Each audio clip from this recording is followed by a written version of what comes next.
ஆண்டுகள்ல தான் இந்த மனம்ங்கிற வார்த்தையை இப்போ வச்சிருக்கிறீங்க. ஒரு 300 400 500 ஆண்டுகளுக்கு முன்னாடி இதை இன்னும் எடுத்து பார்த்தீங்கன்னா இதுக்கு வேற ஒரு மீனிங்ல வெவ்வேறு வார்த்தைகள் இருக்கு. அப்ப ஒரு ஞானிக்கு ஒரே ஒரு வேர்டை 100 வடிவத்துக்குள்ள அவரால் சொல்ல முடியும். 100 வடிவத்துக்குள்ள இருக்கு. அப்ப அந்த வடிவத்தை தாண்டி ஒரு வார்த்தை கொடுக்குறாங்கன்னா அதற்குள்ள நிறைய காரணங்கள் இருக்கும், நிறைய செயல்பாடுகள் இருக்கும். அது எப்படின்னா, ஒருத்தர் பாடகர் வர்றாரு அப்படின்னா ஒரு கவிஞர் ஒரு வரி எழுதுவாரு. சமயத்துல அந்த வரியை கட் பண்ணுவார் இசையமைப்பாளர். அப்ப அவர் என்ன வருத்தப்படுவார்னா மீனிங் ஃபுல்லா இல்லம்பாரு. இவர் என்ன சொல்லுவாருன்னா, நோட்ஸ்ல டியூனுக்கு இடிக்குது, சவுண்டிங் மிஸ் ஆயிடுச்சுன்னா அந்த டியூன் ஹிட் ஆகாது, மொத்த பாடல் ரிப்பேர் ஆயிரும் அப்படிம்பாரு. அப்ப அந்த சவுண்டுக்குன்னா இந்த பிரபஞ்சத்துல கனெக்ட் ஆகிறதுக்குன்னு சில சவுண்ட்ல சில இடங்கள்ல சில விஷயங்கள் சில வார்த்தைகள் அங்கன போய் லேண்ட் ஆகணும். அந்த விஷயத்த கரெக்டா போய் அங்க போய் இருக்கணும். அதற்காகத்தான் இந்த வரிகளை இந்த விஷயத்த கொடுக்கப்படுது. அப்ப ஒரு நாள் 2 நாள் கிடையாது, அது தினந்தோறும் அது ரிப்பீட்டடா ஓடிக்கிட்டே இருக்கும் உள்ள. அப்ப அதே சொல்ல அப்படியே கொடுக்கப்படணும் அப்படிங்கிறதுக்காக தான் கொடுக்கறது. இப்ப என்னன்னா, அந்த சொல் ஒரு நீர் அருவியில குளிச்சேன் அப்படின்னு என் பையன்கிட்ட சொல்றதோட என் பையனையும் அந்த அருவிக்கு கூட்டிட்டு போகணும். அந்த மாதிரி எனக்குள்ள தொடர்ந்து ஒரு சொல்லாடல்கள் ஒலிக்கப்பட்டு கொண்டே இருக்கும்போது அந்த சொல்லாடல்கள் எங்கேருந்து பிறந்துச்சோ அதே சொல்லாடலை கொடுத்தா அதுக்கு வீரியம், அதுக்கு பவர் அதிகம். அதுக்காக தான் அந்த வார்த்தையை கொடுக்கறது. இப்ப ஒரு மொழிக்காக இங்க இருக்கிற கவி, இங்க இருக்கிற இலக்கியத்துக்காக, இங்க இருக்கிற செயல் வடிவத்துக்காக நம்ம ஒரு சொல்லாடலை எடுத்துட்டு வந்தோம்னா அது என்னுடையதா இருக்காது. அப்படிங்கிறது பிரபஞ்சத்தோடைய செயல். அது எது எங்க இருந்து பிறக்கப்படுகிறதோ அது அப்படியே கொடுக்கப்படணும். அதுல மாற்றி கொடுத்து விடக்கூடாது. சில வார்த்தைகளை நான் மாற்றுவதே இல்லை. அது சில வார்த்தைகள் எழுத்திலையும் சரி காணொளிகளையும் சரி சில வார்த்தைகள் மாறாமல் இருப்பதற்கு காரணம் தொடர்ந்து அது நமக்குள்ள ஒரு அருவியாக கொட்டும் போது இதை அப்படியே கொடு, இதுல மாற்றி விடாத, இது அப்படியே கொடு, இதுதான் அந்த சவுண்டிங்கான ஒரு செயல்ங்கிறது. நிறைய வார்த்தையை நீங்க கவனிச்சு பார்த்தீங்கன்னா, பாடல்களை கேட்டீங்கன்னா, இந்த அருணகிரியோட பாடல்கள்ல கூட நீங்க கேளுங்க, சவுண்டிங்லேயே இருக்கும் வார்த்தைகள்லாம். வார்த்தைகள் எல்லாமே சவுண்ட், அதை உச்சரிச்சாவே அதுல ஒரு தாளம் வரும். அந்த மாதிரி தான், வேற ஒண்ணும் இல்லை. இப்போ நான் இதை ஒரு வார்த்தையை இப்படி மாற்றி வச்சுக்கிறதுல எனக்கு என்ன வந்துட போகுது, இல்லை எனக்கு என்ன அதுல என்ன செயல் கிடைச்சிட போகுது, இப்படிதானே?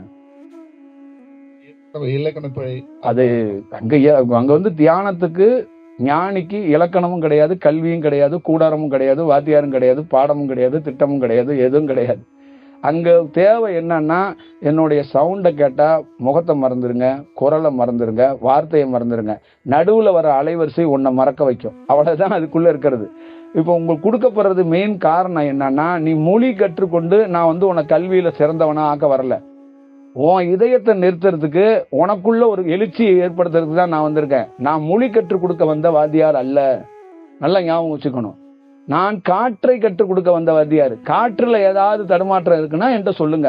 காற்று லெப்ட்லையும் ரைட்லையும் தடுமாறுதுன்னா அந்த இடகலை பின்களையை சரி செய்வதற்கும் இடகலை பின்களையும் மிகச் சரியாக இயங்குவதற்கான ஒரு எக்ஸ்பர்ட் தான் நம்ம. அப்ப காற்று தன்மையில அதனாலதான் சொல்லுது, அது உடலே மொழி அப்படின்னு சொல்லுது. அது அப்ப அந்த உடல் மொழி அப்படிங்கிற வார்த்தைக்குள்ள இருந்து தான் நம்ம சொல்றோம். அதனால நீங்க இதை பெரிதுபடுத்த வேண்டாம். அப்ப அந்த வார்த்தையாக நம்ம ஒண்ணு எடுத்துட்டு போய் நம்ம பாடத்திட்டத்துல கொண்டு போய் சேர்த்து நாளைக்கு ஒரு புரட்சியை பண்றதோட, இது மாதிரி சொல்றனே, நீங்க பயன்படுத்துற வார்த்தை இருக்குல்ல, தப்பா இரு அப்படின்னு, நான் தப்பா இருன்னு நான் ஒண்ணு எழுதிட்டேன்னு வச்சுக்கல, தொடர்ந்து நீங்க உச்சரிச்சுக்கிட்டே வந்தீங்கன்னா தப்பா இரே சரியாருவா போயிடும். ஏன்னா யாரால் உச்சரிக்கப்படுகிறது அப்படின்னா ஒரு தீமை வார்த்தை கூட நன்மை வார்த்தையாக மாறி போய்விடும். இது ரொம்ப முக்கியம். இப்ப யாரால் அது உச்சரிக்கப்படுகிறது அப்படிங்கறதா முக்கியம். யாரால் உச்சரிக்கப்படுகிறது, யார் நாவிலிருந்து வெளியே வருகிறது என்பதனால் அது புனிதம் அடையும், அது வேற தன்மைக்குள் உருவாகுங்கிறது ரொம்ப முக்கியம். அப்படிங்கறத நம்ம தெரிஞ்சுக்கணும் அப்படிங்கறதுதான். அப்ப நமக்குள்ள இருக்கின்ற இந்த மொழிக்குள்ள இருந்து, இந்த வார்த்தை மொழி இருக்குல்ல, இந்த இலக்கணத்துக்குள்ள இருந்து ஒரு ஞானியால் இயங்கவோ எழுதவோ முடியாது. புரியுதுங்களா? அதற்குள்ள அவர் வரமாட்டார். அதனாலதான் பேசிக்கா பெரிய பெரிய எந்த ஞானியும் பேசிக்கா ரைட்டர்ஸ் கிடையாது. நீங்க நல்லா ஞாபகம் வச்சுக்கோங்க, பெரிய ரைட்டர்ஸ் அவங்க யாருமே கிடையாது. அவங்களுக்கு என்ன தோணுதோ அதை பிடிச்சி கிறுக்கி வைப்பாங்க. அதை அடுத்தடுத்த ஜெனரேஷன்ல அவங்களுடைய மாணாக்கர்களை தடுத்து ஆட்கொண்டு அவர்கள் மூலியமாகத்தான் அது வெளியில வரும். இது உங்களுக்கும் தெரிஞ்சிருக்கும் அப்படின்னு நான் கருதுறேன். புரியுதுங்களா? அவ்வளவுதான் விஷயம். அப்ப ஒருத்தர் வழிபோக்கடா இருக்கிறவரு ப்ரொஃபஷனலா நீங்க கொஞ்சம் உச்சரிப்போட பேசுங்க அப்படின்னு அவர்கிட்ட போய் சொல்ல முடியாது. அப்ப நீங்க கொஞ்சம் வேற மாதிரி ரைமிங்கா ஒரு வார்த்தை கொடுங்க அப்படிங்கிறதையும் அவர்கிட்ட போய் கேட்க முடியாது. இப்போ ஒரு பிபிசி மாதிரி ஒரு சேனல்ல வந்துகிட்டு ஒரு ரைமிங்கா ஒரு 4 வார்த்தையை நீங்க கொடுங்க, உச்சரிப்போட பேசுங்க அப்படின்னு சொன்னா அவர் எழுந்து போயிடுவார். உச்சரிப்பை நீயே வைத்துக்கொள், ரைமிங்கா பேசுறவனை கூப்பிட்டு காணொலியை பேசிக்கொள், நான் எதுக்கு வருகிறேன், என்னை விட்டு விடு, எனக்கு மொழியே தெரியாது, மொழி தெரிந்தவனிடம் போய் நீ பயணிப்பா அப்படின்ட்டு போயிடுவார். இதுதான் விஷயம். சரிதானே? நீங்க கேட்டது சரி, நான் சொன்னதும் சரி. சரியா? அதனால எதுவும் வருத்தமோ எதுவும் விஷயமோ இல்லை. முதல்ல தெரிஞ்சுக்கணும். அப்பதான் நான் சொன்னது. இப்ப சொன்னல ஆரம்பிச்சல, முதல்ல என்ன படிங்க, அதுக்கப்புறம் தியானத்தை படிங்க. புரியுதுங்களா? நான் முதல்ல என்ன படிக்கும்போது முதல் விஷயம் என்னுடைய குரல், என்னுடைய மொழியை தாண்டி உள்ள இருக்கிற அலைவரிசை தான் உனக்கு தேவை. அதை நான் அனுப்புறதுக்கு உனக்கு தெரிஞ்ச லாங்குவேஜில் நான் கொஞ்சம் ஒப்பேத்தி அனுப்புறேன். புரியுதுங்களா? நான் லாங்குவேஜை பழகாதவன், இப்போ சைக்கிள் ஓட்ட தெரியாதவனுக்கு ஒரு சைக்கிள் கிடைச்சிருச்சு. ஆனால் அந்த சைக்கிளை எடுத்துக்கிட்டே கீழே விழுந்து விழுந்து விழுந்து பல ஊருக்கு போய்கிட்டே இருக்கிறோம். ரத்தம் ஒழுதுகிட்டே இருக்கு. கேட்குறாங்க என்ன அப்படின்னு. இறைவன் இந்த சைக்கிளில் தான் போக சொல்லியிருக்கிறாரு, சைக்கிள் ஓட்ட தெரியாது. அந்த மாதிரி இங்கே இருக்கிற எவ்வளோ பேராசிரியர் இருக்கும்போது தமிழ் உச்சரிப்பு தெரியாது, ஆனால் இருக்கிறத வச்சுக்கிட்டு தான் அப்படியே ஓட்டிக்கிட்டே இருக்கிறோம். புரியுதுங்களா? ஆனால் அங்கிருந்து கிடைக்கப்பட வேண்டியது என்னன்னா அலைவரிசை மட்டும்தான் உங்களுக்கு கிடைக்கணும். காற்று தான் கிடைக்கணும். ஒரு ஃபேன் இருக்குன்னா அதுலேருந்து காற்று தான் கிடைக்கணும். அது கம்பெனி நமக்கு தேவை கிடையாது, பிராண்டு நமக்கு தேவை கிடையாது. அதே மாதிரி ஒரு ஞானிகிட்ட இருந்து என்ன கிடைக்கப்படணும்? அவர் கோட்டு போட்டு டீசெண்டாக இருக்கணும், அவர் மங்களகரமாக இருக்கணும், நீங்களே எதிர்பார்க்க கூடாது இல்லை. அந்த மாதிரி தான் அவர். இப்போ நான் ஒரு ஆங்கிலம் பேசணும், ஆங்கிலம் உச்சரிக்கணும் அப்படின்னு நீங்கள் எதிர்பார்க்க முடியாது இல்லை, எதிர்பார்க்க கூடாது இல்லை, அது தேவையும் படாது இல்லை. அந்த மாதிரி தான். அதான் நேற்று நான் சொன்னதான், நம்மளுடைய நண்பர் ஒரு ட்ரெயினுக்கு ஒரு கம்பார்ட்மெண்ட்டை புக் பண்ணி கொடுத்துட்றாரு. அந்த கம்பார்ட்மெண்ட்டில் நம்ம ஒரு ஒரு ஒரு ஒரு கம்ஃபர்டபுளாக நம்ம ட்ராவல் பண்ணுறதுக்கான ஒரு இருக்கையும் நம்ம அதுக்குள்ளே பயணிக்கிறோம். அங்கே போய் இறங்கணுன்னா நம்ம இறங்கி போயிடுறோம்ல. அந்த கம்பார்ட்மெண்ட் ரொம்ப கம்ஃபர்டபுளாக இருக்குங்கிறதுக்காக அதை கலட்டி எடுத்துகிட்டு போகிறது கிடையாது. புரியுதுங்களா? அந்த மாதிரி தான் இந்த மாதிரி ஒரு சூழல்கள்லாம் எப்படின்னா, படிக்கணும், தெரிஞ்சுக்கணும், பயணிக்கணும், அதை கற்றுக்கணும், அதோட வாழணும். அது ஒரு காலகட்டத்தில் அது ஒரு இடத்தில் கலட்டி விடப்பட வேண்டும். அதை தூக்கிக்கிட்டே அலையக்கூடாது. அப்ப இதுதான் என்ன சொல்றாங்கன்னா, இங்கு படைக்கப்படுகிறது, இங்கு உருவாக்கப்படுகிறது, இங்கு கையில் கொடுக்கப்படுகிறது எல்லாம் ஒரு நாள் கலைந்து போய்விடும், ஒரு நாள் கீழே விழுந்துவிடும். இன்று ஒன்றுது, இன்னைக்கு ஒண்ணுது, நாளைக்கு இன்னொருத்தனது. அது அப்ப உன் கையில் இருக்கிற 100 ரூபாய் இன்னைக்கு உன் காசு, நீ போய் பருப்பு கடையில் கொடுத்துட்டேன்னா பருப்பு கடைக்கார காசு. அப்ப காலையில வரைக்கும் உன் காசா இருந்துச்சு, காலையில 8:05க்கு மேல அவன் காசா மாறிடுச்சு. அப்ப இதுதான் செயல். அப்ப நாளைக்கு அந்த பருப்பு கடைக்காரர் அவர் அங்கேயே இருப்பாரு, அவர் இன்னொரு இடத்துல லோடு எடுக்க போகும்போது 11:05க்கு அவர் இன்னொரு தட்டை கொடுத்துறாரு. அப்ப இந்த மாதிரி நிரந்தரம் இல்லாமல், நிலை இல்லாமல் ஒவ்வொரு பொருளும் மாறப்பட்டு கொண்டே இருக்கிறது. அப்ப நிலையாக இருக்கிறது தாய் இருக்கிறா, மனைவி இருக்கிறா, குழந்தைகள் இருக்கிறா. இதுவும் ஒரு நாள் நம்மளை விட்டு மறைந்து போய் விடுகிறது. அப்ப நம்ம அதை வச்சு போட்டோ வச்சுதான் அதுக்கு பத்தியை கொளுத்தி வச்சுட்டு உட்கார்ந்து இருக்க வேண்டியது. அப்ப எதுவுமே இங்க நிரந்தரம் இல்லாமல் கலந்து போக வேண்டிய பொருளாக இருக்கு. அப்பொழுது நாம் எதை கற்றுக்கொள்ள வேண்டும் என்றால், எதுவும் நிரந்தரம் இல்லை. இங்கு நாம் எல்லா பொருளோடையும் கலக்கப்பட வேண்டும், பயணிக்கப்பட வேண்டும். ஒரு நாள் எல்லாத்தையும் விட்டு விடுபட்டு விடுவோம்.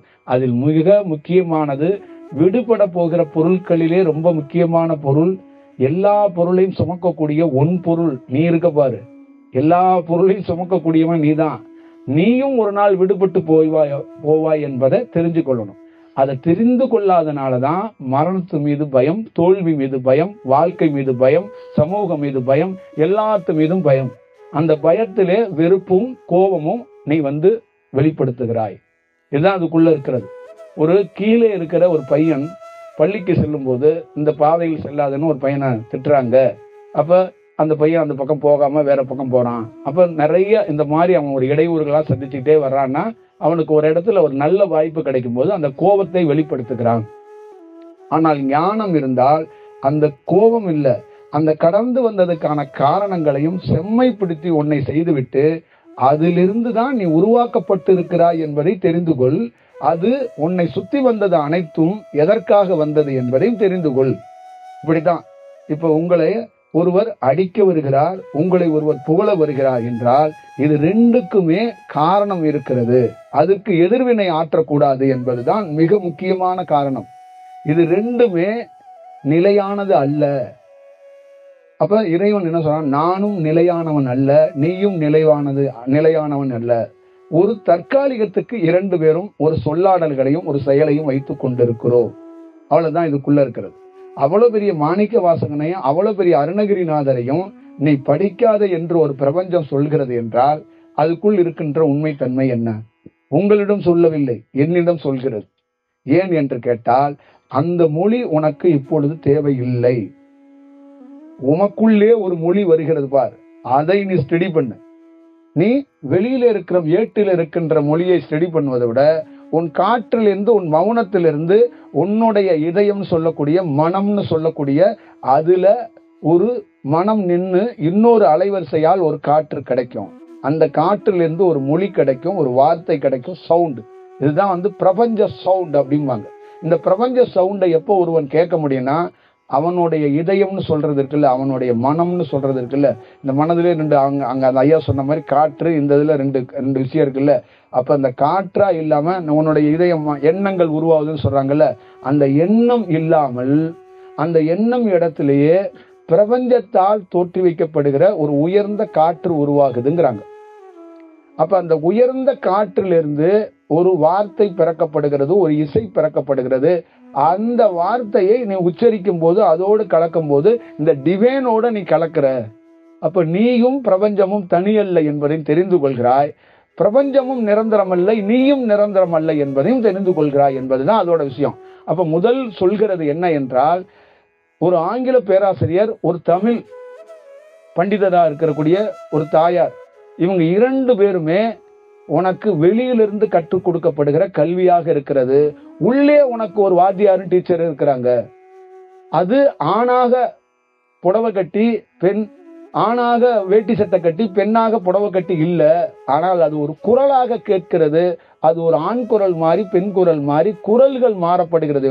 அங்க உருவம் இல்லை. ஆனால் அதுகிடம் இருக்கிற வார்த்தைகள் இருக்குல்ல, அதுகிடம் கிடைக்கப்படுற சொல் இருக்குல்ல, அதை உச்சரிக்கும் போது என்ன நடக்குதுன்னா, இரு சுவாசமும் மாறுகிறது. அப்ப அங்க உன்னுடைய திட்டம் மாறுகிறது, உன்னுடைய வாழ்க்கை என்னும் பிரயாணமே மாறுகிறது.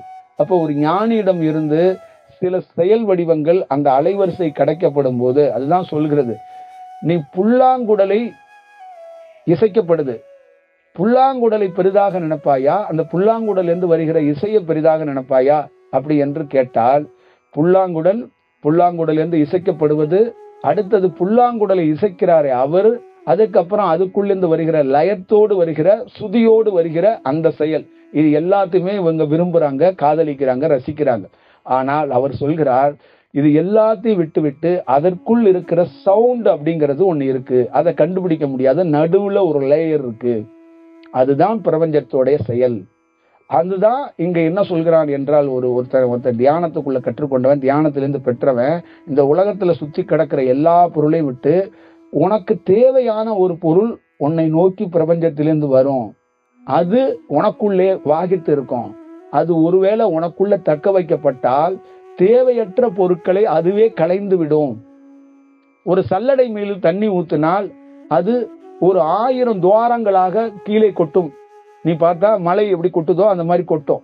அந்த மாதிரி ஒரு பிரபஞ்சத்துடைய மொழி உனக்குள்ளே சாத்தியமானால், இங்கு கொட்டப்படுகின்ற வார்த்தைகளும், இங்கு கொட்டப்படுகின்ற குப்பைகளும், இங்கு இருக்கப்படுகின்ற வார்த்தைகள் எல்லாத்தையுமே இந்த வாழ்க்கையும் உட்பட அது தெள்ள தெளிவாக பிரித்து, எது நீர், எது எண்ணெய், எது வெண்ணெய், எது பால், எது தயிர், எது அமிர்தம், எது விஷம் என்பதை தெள்ள தெளிவாக பிரித்து உனக்கே சமர்ப்பணம் செய்துவிடும். இதை ஒரு பள்ளி வாத்தியாரால் இதை பிரித்து காட்டவோ இதை விளக்கவோ முடியாது. பாடத்திட்டமாக உன்னிடம் கொடுக்க முடியும். அது நேரடியாக உனக்கு அது புரியும் வரை காத்திருக்கும். இப்போ உன் கிளாஸ் டீச்சர் இத்தனை வகுப்பு வரைக்கும் இருப்பாரு, நீ அடுத்தடுத்த வகுப்பு போயிட்டுனா அவர் டீச்சரா இருக்க மாட்டார். ஆனா இந்த பிரபஞ்சம் பல ஆண்டுகளுக்கு உனக்கு வகுப்பு வாத்தியாராக டீச்சராக இருக்கிறது. நீ தேர்ச்சி பெற்று முடியும் வரை, இந்த விளக்கத்தை பெறும் வரை, நீங்கள் என்னை ஃபாலோ பண்ணவில்லை, நான் தான் உங்களை ஃபாலோ பண்ணுகிறேன். அப்ப என்னுடைய திட்டம் என்ன என்று கேட்டால், என்னுடைய விளக்கம் புரியும் வரை நான் உன்னோடு இருப்பேன். என்னுடைய விளக்கம் உனக்கு புரிந்து விட்டால், என்னை நீ உணர்ந்து விட்டால், நான் உன்னிடம் இருந்து விலகுவேன். ஏன் என்று கேட்டால், என்னுடைய துணை உனக்கு தேவைப்படாது, நீ தனித்து இயங்குவாய். நீர் எது, நீருக்குள் ஊற்றப்பட்ட எண்ணெய் எது என்று உனக்கு தனித்தனியாக தெரிந்து விட்டது, புரிந்து விட்டது. அப்ப நீ ஏங்கு, உனக்கு துணையாக இந்த பிரபஞ்சம் வழிகாட்டும் அப்படின்னு நாம் வெளியில வந்துருவோம். அப்ப ஒரு குரு என்பவர், நீங்க 1 ஆண்டுகள் 2 ஆண்டுகள் 3 ஆண்டுகள் பயணிக்கிறேங்கிறீங்க. அவர் உன்னை எப்படி அவர் பார்க்கிறாருன்னா, உன்னோட நான் இறக்கும் வரை கூட இருப்பேங்கிறார். 70 ஆண்டுகள் கூட உன்னோட இருப்பேன். ஏன்னா உனக்கு 70 ஆண்டுகள் வரைக்கும் புரியலனாலும் உனக்கு புரிய வைக்கிற வரைக்கும் உன் கூடவே இருப்ப. நீ இங்க குட் மாணவன், நல்ல மாணவன், கெட்ட மாணவன் இருக்குல்ல, அந்த மாதிரி குரு கிட்ட நல்ல மாணவன் கெட்ட மாணவன்கிற தாண்டி உணர்ந்தவன் உணராதவன், உணர்ந்தவனுக்கு வேகமாக செல்கிறான், உணராதவனையும் குரு என்ன செய்கிறார், சற்று பொறுமையாக செல் என்று அவர் அருகாமையிலே உட்கார வைத்திருக்கிறார். அவர் கொண்டாடுவதில்லை எந்த மாணவனை, இந்த மாணவனையும் அந்த மாணவனையும். அந்த செயலுக்குள்ளே இருந்து என்ன சொல்கிறார், நீ எத்தனை ஆண்டுகள் இங்கேயே இருந்தாலும் அதை உணரவில்லை என்றாலும் அன்றும் உனக்கு குரு நான் தான். அப்பொழுது என்றாவது ஒரு நாள் நீ உணர்ந்த பட்சத்தில் உன்னிடம் இதை உணர்வுக்கான செயல் நீ புரிந்து விட்டாய், நான் வருகிறேன் என்று வந்து விடுவேன். அப்போ ஒரு குருவோட ரோல் என்ன? அப்ப நீங்க போய் ஒரு காசு கொடுத்து தியானத்தை கத்துக்கிறீங்க, 30 நாள்ல 40 நாள்ல எண்ணற்ற விளக்கத்தை ஒரு குருவால் கொடுத்து விட முடியும். அப்ப ஒரு குருவோட ரோல் என்ன என்றால், தாய் தகப்பன் மனைவி குழந்தையை தாண்டி உன்னோடு அந்த விளக்கம் புரியும் வரை அவன் கூட இருப்பான். அப்போ எனக்கு தியானம் கற்றுக் கொடுத்தது நான் அனுபவம் என்று சொல்வதோ, நான் அரசாட்சி என்று சொல்வதோ, நான் உரை நிகழ்த்துவதோ, என்னை தெளிவுபடுத்தும் வரை பிரபஞ்சம் ஓயாமல் என்னோடு உழைத்தது. தொடர் மின்சாரத்தை எனக்கு வழங்கியது. மின்சார துண்டிப்பு இல்ல, பவர் கட்டு இல்ல. அப்ப தொடர்ந்து மின்சாரத்தை ஒருத்தனுக்கு வழங்கி அவனை எதற்கு என்றால், மனம், இதயம் கீழே இடுப்பு பகுதி, தலைப்பகுதி அனைத்தையும் தெளிவுபடுத்தி நிதானப்படுத்தி இதற்கான செயலை தெரிந்து கொண்டு, முதல் உன் உடலை தெரிந்து, உன் சுவாசத்தை தெரிந்து, உன்னுடைய இடங்களையும் உன்னுடைய பின்களையும் தெரிந்து, 2 கலைகளையும் எப்படி பயன்படுத்துவது, எப்படி இயங்குகிறது எல்லாத்தையும் நன்கு உணர்ந்ததுக்கு அப்புறம் நீ பிறரிடம் பேசினால், பிறரிடம் விளக்கினால் தெளிவாக இருக்கும். உனக்கே உன் கலையை பற்றி தெரியாத போது நீ பிறரிடம் நம்பிக்கையோடு என்னுடைய புத்தகத்தை வைத்து செய்தாய் என்றால் அதில் நிச்சயமாக அப்படி இப்படி ஒரு ஓட்டம் இருக்கும். 10 மாடை கொடுத்து ஒருத்தனை மேய்க்க சொன்னால் அதில் 4 மாடு தான் உருப்படியாக நிற்கும், 6 மாடு சொல் பேச்சு கேட்காது. அதுபோலதான் 1000 மாணவர்களுக்கு வகுப்பெடுக்க வந்தால், 1000 மாணவர்களோடு ஒரு குரு பயணித்தால் அதில் நிச்சயமாக 100 மாணவர்கள் தான் அந்த உணர்வும் தன்மையை பெற்றிருப்பார்கள். பாக்கி மாணவர்கள் எல்லாம் உணர்வார்கள், திருப்பி மறந்துவிட்டு அடுத்த நாள் காலையிலே திருப்பியும் கேள்வியை கேட்பார்கள். அப்பொழுது குரு அவர்கள் மீது கோபம் கொள்வதில்லை, வருத்தம் கொள்வதில்லை. அப்பொழுது என்ன சொல்கிறார் என்றால், உன்னால் எமக்கு ஒரு வாய்ப்பு கிடைத்தது என்று சொல்கிறார். இதைதான் நுட்பமாக படித்து தெரிந்து கொள்ள வேண்டும். ஆதிசங்கரர் ஒரு இடத்தில் பெருமைப்பட்டார். என்ன என்று கேட்டால், ஒரு பெண்மணி சந்நியாசமாக இருக்கக்கூடிய ஆதிசங்கரிடம் இல்லறத்தை பற்றி நாளை கேள்வி கேட்க போகிறார். இல்லற வாழ்க்கையை பற்றி. இல்லறம் என்பது என்ன என்றால், ஒரு சன்னியாசிகிட்ட நல்லா ஞாபகம் வச்சுக்கோங்க, நீங்கள் தாம்பத்தியத்தில் பழகப்பட்டதுனால் அந்த சுகம் தெரியும். ஆனால் ஒரு உண்மையான சன்னியாசிக்கு அந்த சுகமே தெரியாது. நல்லா ஞாபகம் வச்சுக்கணும். இந்த சுகம் தெரிந்த ஒருவன் இல்லறத்தான். இந்த சுகம்னா என்னன்னு தெரியாது. அவனுக்கு ஆண் பெண் இணையிறது தெரியும், விந்தணுக்களை தெரியும், அந்த சுகத்தை பற்றி தெரியாது. அதை பற்றி கேள்வி கேட்க போறோம்னு அப்ப அவர் என்ன செய்தார் என்றால், அதே பிறப்பில் சன்னியாசியாக இருந்தவர் இல்லறத்தானாகவும் மாறி அதை கண்டுபிடித்து வருகிறார். அப்பொழுது ஒரு குரு என்ன சொல்கிறார் என்றால், நீ கேட்கின்ற ஒவ்வொரு கேள்வியும், நீ எழுப்புகின்ற ஒவ்வொரு செயலும், உனக்கு எழுதப்படுகின்ற சந்தேகமும், நீ தெளிவு அடையாத போதெல்லாம் யாம் தெளிவடைந்து கொண்டே இருக்கிறோம். உன்னால இந்த பிரபஞ்சத்திலிருந்து ஒவ்வொரு நாளும் புது நீ கேட்கப்பட்ட கேள்விக்கு அது எனக்கு கொடுத்துக்கிட்டே இருக்கு. அப்ப நீ வளராத இருப்பதனால் யாம் வளர்ந்து கொண்டிருக்கிறோம். சில வார்த்தைகள் உன்னால் எமக்கு கிடைக்கிறது. அப்ப நீ மக்காக இருப்பதனால் பிரபஞ்சம் எனக்கு பாடம் நடத்துகிறது. அவனை விட்டு விடாதே, அவனுக்கு இந்த வார்த்தைகளை சொல்லிக் கொடு. நீ என்னிடம் கேள்வி கேட்கும் போது நான் பேசவில்லை, பிரபஞ்சம் எனக்கு வார்த்தை எடுத்து கொடுக்கிறது. அந்த வார்த்தையிலிருந்து தான் நான் இந்த செயல்பாடுகளை செய்கிறேன். நான் ஆல்ரெடி ஒரு டேம்ல தண்ணியை தேக்கி வைத்த மாதிரி அந்த தண்ணியிலிருந்து நீ கேட்கப்பட்டு என் மெமரியிலிருந்து பிறந்து அந்த வார்த்தை புதுப்பித்து ஒரு இன்டர்வியூல போய் ஒரு மாணவன் படித்ததை கக்குகிறான் அல்லவா, அதுபோல் நான் கக்கவில்லை. பிரபஞ்சத்திலிருந்து நேரடி டெலிகாஸ்ட்ல இருந்து ஒரு வார்த்தை வருகிறது. அது அங்க ஸ்டோரேஜ் இல்ல. ஏன் ஸ்டோரேஜ் இல்ல அப்படின்னா, இந்த ஸ்டோரேஜ்ங்கிறது ஹார்ட், இதயத்திலிருந்து எண்ணத்திலிருந்து தோன்றப்படுகிறது, எண்ணத்திலிருந்து உருவாக்கப்படுகிறதெல்லாம் ஆல்ரெடி எண்ணத்துல உருவாகி அங்க தேக்கி வைக்கப்படுகிறது. இது தேக்கி வைக்கப்படுவதே இல்லை, வருவது அது அப்பொழுதே அந்த கலைந்து விட்டு அந்த இடத்தை எம்டினஸா தான் வைத்திருக்கிறார்கள். அப்பொழுது சுட சுட கேட்கும் போது அந்த வார்த்தை அங்கிருந்து வருகிறது. அப்ப இந்த வார்த்தைகளை சொல்லி உம்மை தெளிவுபடுத்துகிற வரைக்கும் நாம் காத்திருக்கிறோம். அப்ப நீ தெளிவு அடையும் வரையும் உன்னோடு பிரயாணிக்கிறோம். அப்ப காலவரை இல்லாமல் ஒரு குருவும் ஒரு மாணவனும் தொடர்ந்து பயணிக்கிறார்கள். அதில் தேர்ச்சி பெற்று ஒரு மாணவன் தான் போகிறான். பல நாள் குருவுக்கு சலிப்பும் வேதனைகளும் கண்ணீரும் இருந்தாலும் ஆனால் ஒரு பொழுதும் அந்த மாணவனை விட்டு குரு விலகுவதே இல்லை. புரியுதுங்களா? அதுதான் இதுக்குள்ள இருக்கிற முக்கியமாக இருக்கிற பேரு ரகசியம். அப்ப ஒரு குருவும் தாம் புரட்சி செய்ய வேண்டும் என்று அவருக்குள்ளே ஒரு பிரளயம் மாறி, பிரளய காலத்துல ஒரு வேலை செய்யணும்ல, அந்த மாதிரி அவருக்குள்ள நிகழலாம். ஆனா எதிரில் இருக்கிற பொருள் அந்த பிரளயத்துக்கு தயாராக இல்லை. அப்ப என்ன செய்ய முடியும்? அப்ப எதிரில் இருக்கிற பொருளுக்காகத்தான் அவர் செயல்பட வந்திருக்கிறார். இப்ப எல்லாத்தையும் அவரு என்ன செய்ய முடியும்? அந்த பொருளுக்காக அவரும் காத்திருக்க வேண்டியதாக இருக்கிறது. அப்ப பிரபஞ்சம் அழைக்கிறது, பிரபஞ்சம் கூப்பிட்டு சொல்கிறது, உன்னுடைய வேகத்துக்கு அவன் வரமாட்டான், அவனுடைய வேகத்துக்கு நீ செல். அலை அறியாதவன், நீர் அறியாதவன், அவன் அறிந்தது வேற, நீ அறிந்தது வேற. அப்ப உன்னை எப்படி பண்ணுவான் என்றால், அவன் படித்து வந்த பல வாத்தியார்களிலே நல்ல வாத்தியார் ஒரு வாத்தியாரை தேர்ந்தெடுத்து வச்சிருப்பான்ல, அந்த மாதிரி அவன் பார்த்த கோவில், அவன் பார்த்த சாமியார், அவன் பார்த்த குருவுல உனக்கு ஒரு சின்ன மார்க்கை போட்டு வச்சிருப்பான். கொஞ்சம் பெட்டர்மெண்டா இருக்கிறாரு, அவ்வப்போது இவரை போய் பார்ப்போம், இவர்கிட்ட பேசுவோம் அப்படின்னு அவன் ஒரு மார்க் போட்டு வச்சிருப்பான். ஆனால் உணர்ந்தால் இவர் வாத்தியார் அல்ல, இது ஒரு அலைவரிசை. இதை இந்த மார்க்கெட்ல கொழுவுல வச்சிருக்கிற பொம்மை மாதிரி இங்க வைக்க கூடாது, இது மெமரியில வைக்கணும். இது மெமரியில வைக்க வேண்டிய ஒரு பொருளை பூஜை அறையிலேயோ கொழுவுலயே வைக்க கூடாது. கொழுவில் வைக்கப்படுவதும் பூஜை அறையில் வைக்கப்படுவதும் அது எண்ணத்தால் உருவாகிறது. எப்பொழுதுமே இறை என்பதைய, அந்த காற்று என்பதைய, பிரபஞ்சத்தையே தனக்குள்ளே தான் மாட்டி வைத்திருக்கணும். வெளியிலே மாட்டினால் உன் எண்ணத்தால் நீ காதலித்து கொண்டிருக்கிறாய் என்று அர்த்தம்.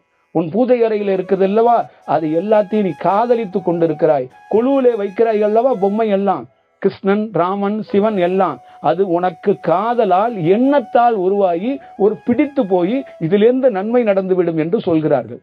அப்பொழுது பிரபஞ்சம் அவசர காலம் வருகிறது, நீ இங்கிருந்து எழுந்து செல்ல வேண்டும், நீ என்னை கொழுவில் வைத்து விட்டால், பூஜையில் வைத்து விட்டால், நீ வீட்டுக்கு வந்தால்தான் நான் சொல்லுவேன் என்று இருந்து விடுவேன்.